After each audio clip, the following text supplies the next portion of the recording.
இன்றே டவுன்லோட் செய்து உங்கள் ஃபேவரட் ஷோக்களை என்ஜாய் பண்ணுங்க. என்னம்மா என்ன பாக்குற? அது இல்லம்மா, ஏதோ ஒண்ணு இல்லாத மாதிரி தோணுது.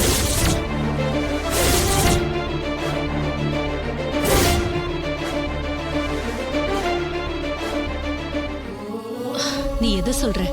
ஆமாமா, யாரும் என் பக்கத்திலே இருந்தவங்க இப்போ இல்லாத மாதிரி தோணுதுமா. அதான் என்னன்னு எனக்கு ஒண்ணுமே புரியல.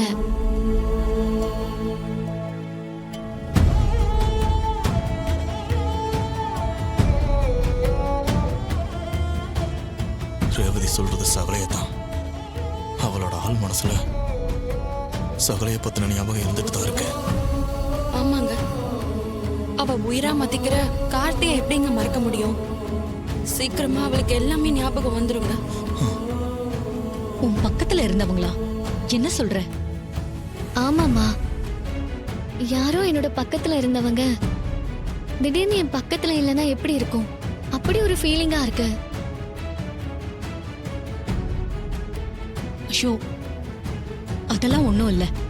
நீ ஹாஸ்பிட்டல்ல இருந்து வந்ததுல கொஞ்சம் குழம்பி போயிருக்க. நீ ரூம்ல போய் நல்லா ரெஸ்ட் எடு, எல்லாம் சரியாயிடும். சரிம்மா, நான் ரூமுக்கு போறேன். ரேவதி, ரேவதி, உன் ரூமை நான் மாத்திட்டேன். ரோஹிணி ரூம்ல நீ இருந்துக்கோ. ரோஹிணி உன் ரூம்ல இருக்கட்டும். ஏமா ரூம் மாத்திருக்கீங்க? எனக்கு அந்த ரூம் வசதியா தானே இருந்துச்சு. இல்லம்மா, வாஸ்து சரியில்லைன்னு சொன்னாங்க. நீ அந்த ரூம்ல இருந்ததுனால தான் ஆக்சிடென்ட் எல்லாம் நடந்துச்சுன்னு சொன்னாங்க. அதனால நீ இனிமே அந்த ரூம்ல இருக்க வேண்டாம். அங்க இருந்த உன்னோட திங்ஸ் எல்லாம் நான் ரோஹிணி ரூம்க்கு மாத்திட்டேன். நீ அங்க போய் ரெஸ்ட் எடு.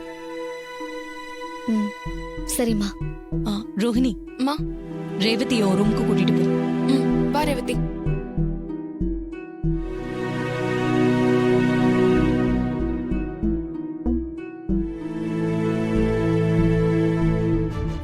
இத பாருங்க, உங்க எல்லாருக்கும் நான் திரும்பவும் சொல்றேன், நீங்க யாரும் அந்த டிரைவர் பையல பத்தி ரேவதி கிட்ட பேசவோ எதுவும் சொல்லவோ கூடாது. அவனோட ஞாபகம் போனதாவே இருக்கட்டும். மீறி ஏதாவது சொல்லணும்னு நினைச்சீங்கன்னா அப்புறம் நான் மனுஷியாவே இருக்க மாட்டேன்.